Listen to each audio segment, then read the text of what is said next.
What's up, man? We are back from the Caribbean and had a great vacation. John Delarose here, of course, the leading Hispanic voice in science fiction.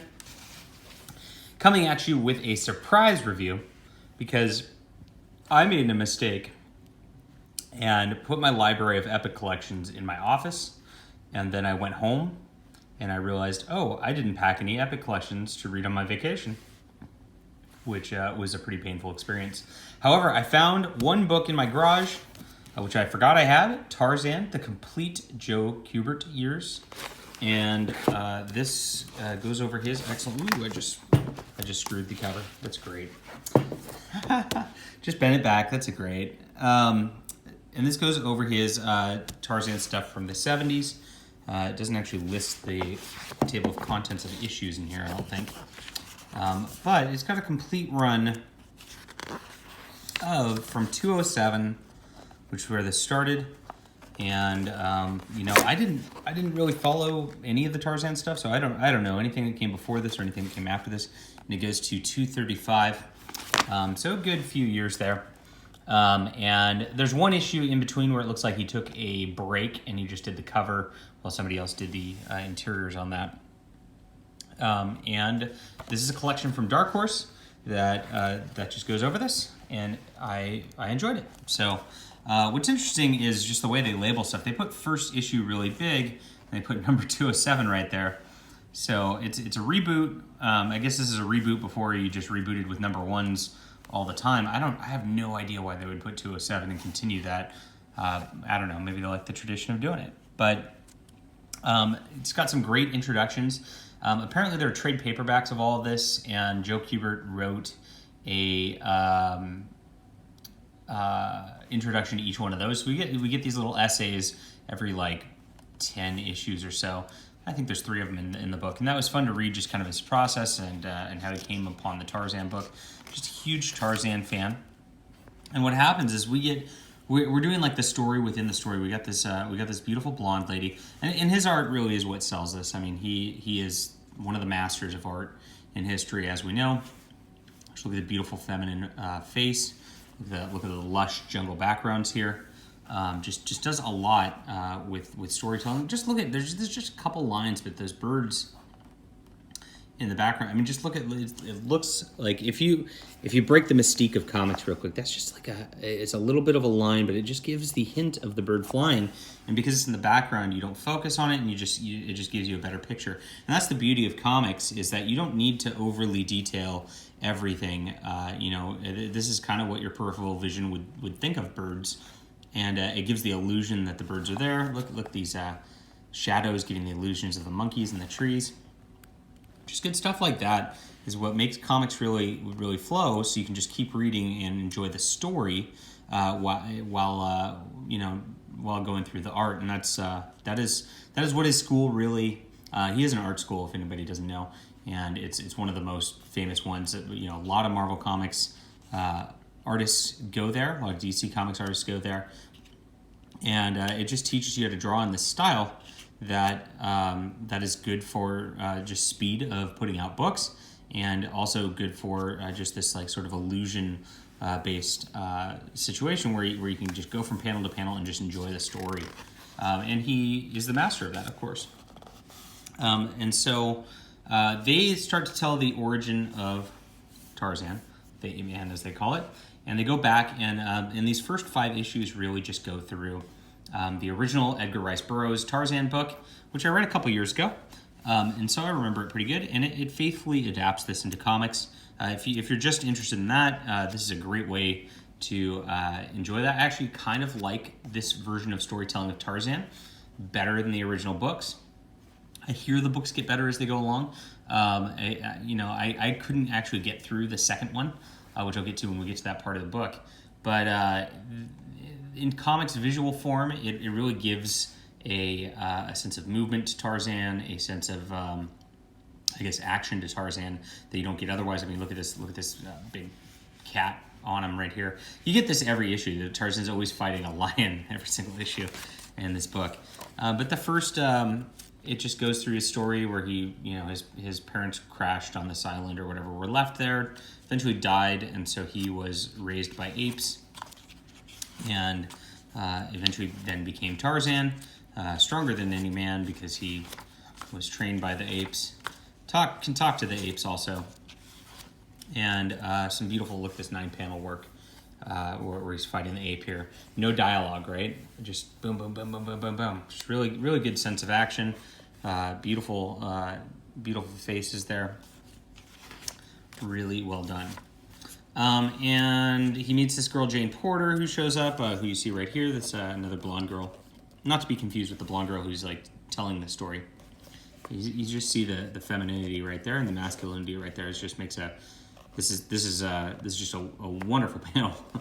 Oh man, gushing. And here we are again with him carrying her. Just great stuff.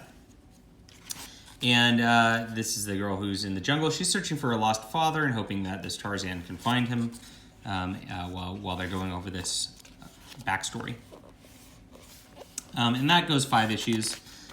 Jane ends up going to America. For those who haven't read the book, spoilers. If you haven't read a book from 1912 or whatever, and I'm giving spoilers, too bad. But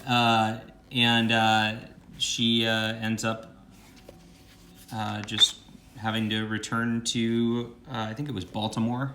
Is that where it is? Yeah, Baltimore. Her estate in Baltimore, where she's supposed to marry this guy. And it turns out that Tarzan has noble blood in him. He's a Lord Greystone, I believe is his Greystoke, sorry. And some other guy's actually taking the title, and she's set to marry into that family. So it sets up another conflict where he's learning about his actual identity, which continues into the next book, which is pretty fun. But he doesn't just go over the Tarzan books. He actually does little one-offs periodically in here. And so we got Tarzan in the Land of the Giants, and we see him fighting an alligator. Just cool stuff. I mean, lots of animal drawings, which are great. The Land of the Giants is a little different than you might expect when it actually gets into it. And there's a couple like story types in here where it's like Tarzan has to fight a beast in order to save some people, or Tarzan gets tied up by some natives, has to escape and save people from the natives. And then, there's the outsider that comes in, and either they want to ravage the land for some reason, Tarzan has to fight that person, or they screw up and have to get rescued. And that tends to be what happens in almost all of these stories. And they don't get boring. I mean, he changes up enough of the details of those stories that I plowed through this pretty good. Just a nice elephant drawing right there. And I enjoyed it on that level a lot. And so this is one where he fights an ape after fighting an elephant last issue, right? This one he's got some strange, it gets into supernatural stuff sometimes. He's got some strange like Naga creature, which seems like he had a hallucinatory experience in this one. But not all the supernatural stuff are hallucinatory experiences. Sometimes he actually goes into like the dinosaur land and actually fights dinosaurs, things like that. And these one-off issues are a lot of fun. I actually may have enjoyed that a little more than the actual stories that are retellings of the Tarzan books. There's only 3 retellings of the Tarzan books. He deals with the African queen here. Has to fight in her like little arena. It's pretty fun. The trophy is just like one of those like most dangerous game kind of story retelling. And Tarzan ends up hunting him. He twists it pretty good to where it's a little different than what I read in the... I see a lot of most dangerous game stories where the guy goes and hunts the man or whatever, but Tarzan actually goes and hunts him in this one after he's hunting animals for sport, which Tarzan takes exception to. Pretty fun. And here we start the second novel, which is Tarzan Returns. I actually stopped reading Tarzan Returns about, I'd say, a third of the way through it. Tarzan's in Paris, and he's there's this lord and lady who are caught up in this drama, and Tarzan has to kind of clear his own name and also rescue this lady from this bad person. And I stopped there, and eventually Tarzan leaves Paris for Algeria, and has to then fight off some bad people there. And his bad dude shows up, and it turns out is kind of orchestrating things against Tarzan at some point. And it continues from there. Now I'm glad I finished this in comic form, because I feel like now I don't have to read the actual book, and it flows a lot faster in comic form. I was getting I don't know, the Tarzan Returns had a slow pace to it compared to the original Tarzan novel. And so I really am glad I got to read this in comics and didn't actually have to read what was going on. And there's a lot of coincidences that happen at the end where Tarzan ends up back in the same spot. Jane ends up back in the exact same spot in the jungle they were before. And that's kind of odd how they coincidentally ended up there. And Tarzan, of course, has to rescue Jane from this temple priestess who likes Tarzan, of course, and wants her for his own. Because that's how these things go. And he eventually rescues her. They find out his real identity, and they say, hey, maybe we should get married after all. And happy ending at that point for Tarzan and Jane. Now, I don't know how the third book goes or anything like that, because he doesn't actually get into the third book during his run here. We go back into one-off stories where it's interesting. We have the Tarzan and Jane getting married. That ends, and then we're just right back to Tarzan's by himself in the jungle without Jane and has to fight these strange beasts. And it doesn't actually have a continuity going to it whatsoever. So the first book is its own book. The second book does continue from the first book, but there's a bunch of stuff in between that, and they don't really explain what happens in between or what, whether Tarzan's going, whether it took place in the past for Tarzan. There's no real sense of time in a lot of these one-off stories that really could take place whenever, and there's not really a lot of background information on that, and I'm okay with that. You don't need the all-the-time continuity that Marvel and DC give us these days. I think having these one-off stories is a lot of fun, and Joe Kubert made it work really well throughout this entire thing to where I didn't get bored. Now I did get, like I said, a little repetitive with Tarzan. Then he's fighting the great white ape in this snow area, which they run into, and then this one he goes into another area and fights this giant dinosaur thing. This was a really nice start to this comic. I really enjoyed this one, where it's talking about ants and just sort of the circle of life in the jungle to open it up on the page, and it's a really, really unique artistic way of doing that. And of course then he has to fight this creature to show the tribe he's better than whatever, and has to be worried, and that's it. So we're back, and then Tarzan has to show how worthy he is to this person and fight off another person. Like I said, they get a little bit repetitive, but there's enough detail changes where it's fun. This one actually ends with Tarzan flinging a chain in the middle of a lightning storm to electrocute her. So that's an interesting way to end it. And then I noticed the format kind of changes of these, and these are now 100-page issues rather than the single issues. And they have all these backup features. These backup features are not in the book, but they show other Edgar Rice Burroughs stuff, Carson of Venus, Congo Bill. I don't know if that has to do with Burroughs or anything. Let's see, what's the other one? Korak, which is Tarzan's son, and it goes up to 100 pages. But we only get the Tarzan elements, except for this Korak story. So we get a quick Tarzan intro, which is a 6-pager, which just kind of reminds you of who Tarzan is. And then it says, turn the page for Korak, and we get into Korak, son of Tarzan. And because it's just slightly different, it really broke up the book very nicely. I was interested to read more about Korak, just based on this story. It's written by a guy named Bob Caniger, and I don't know who that is. But it's one of the only writing credits that's actually in here. I think Joe Kubert actually wrote most of the stories himself as he drew them. But Korak has to rescue a girl, much like Jane gets rescued by Tarzan also. And he's dealing with these strange bird people, which is really interesting. These are the bird people who their challenge is if you can fly, you're meant to live by the gods. And then he tricked them by tying up a big spider spindle to make sure he doesn't hit the ground, and kind of bungees instead of falling. And then they say, well, he must be worthy. And then him and her leave the bird place, and they've got a floating continent. So way more supernatural than a lot of the other Tarzan stories that you get in here. Very interesting, very different, and I wish we had a little bit more of this, because that's the only mention of Korak we're going to get in the entire book. So now we are into this 100-page giant sort of thing, and to wrap things up, we get Tarzan and the Lion Man. Now, this is a later Edgar Rice Burroughs book. I looked it up. I think it's like the 23rd novel. Don't quote me on that. I could be wrong. I'm usually wrong about these things. But it's one of his later novels, which was written in the 30s, and it was actually a reaction to, I guess, the film version of Tarzan, which he kind of took exception to as not really being as well done as he would have liked. And so there's a lot of like parodying about the film and Hollywood and mocking Hollywood in this, as the Hollywood people are just so focused on their own deal, they can't realize the danger out here. And this is a stunt lady and a lion causing problems.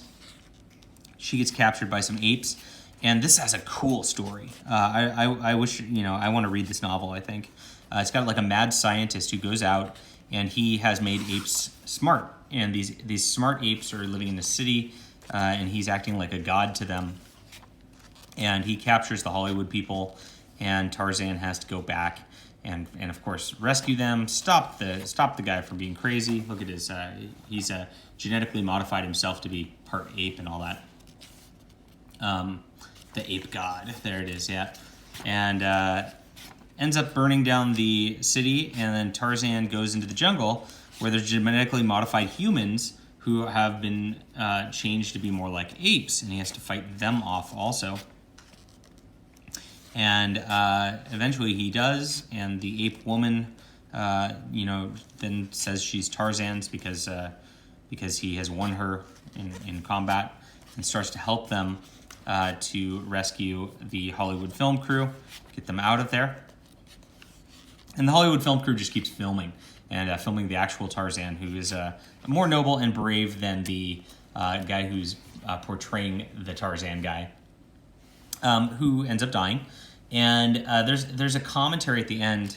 I would say that the one issue with this is that so the actor dies, and they talk about how he was like kind of a wimp and running away and all that. They don't really show that very much in the comics. I think they just kind of missed that or didn't have enough room to show that. So they just tell you real quick. And I think they just wanted to be accurate to the book, so they mentioned that. But it didn't really, there was no point to it, and it didn't really flow with the rest of it. I think that was the weakest part of this story here.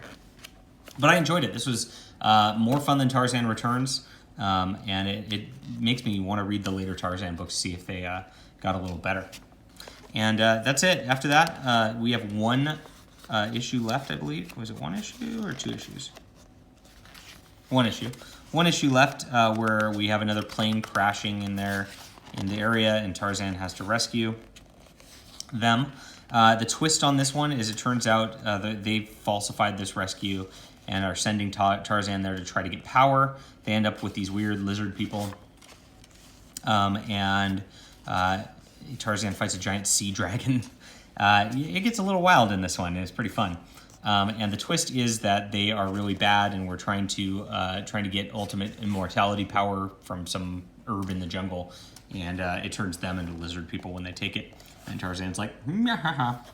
And that is the end of the book in Joe Kubert's run. So very odd that he got a one-off issue right after doing this like 5-parter that does a whole Tarzan novel.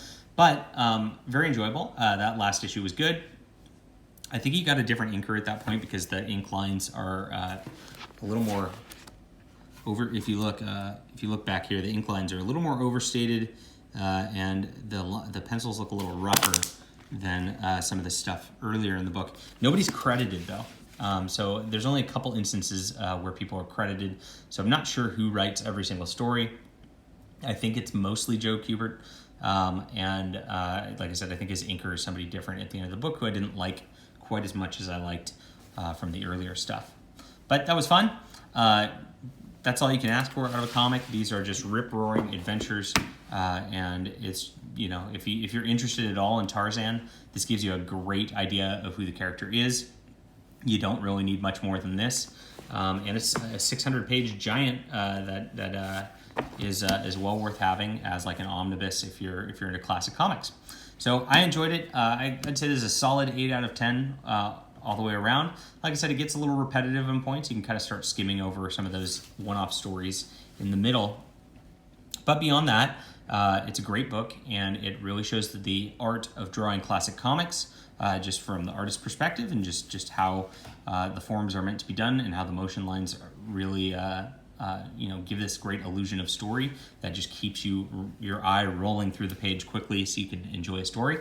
Unlike most 70s stuff, I would say the dialogue is not overdone. So you have pretty sparse dialogue for this era in comics. There's of course a few dialogue boxes that maybe are unnecessary, but for the most part, he's got less than I see from like Roy Thomas or Stan Lee or whatever around this time, which makes this a lot of fun to read also.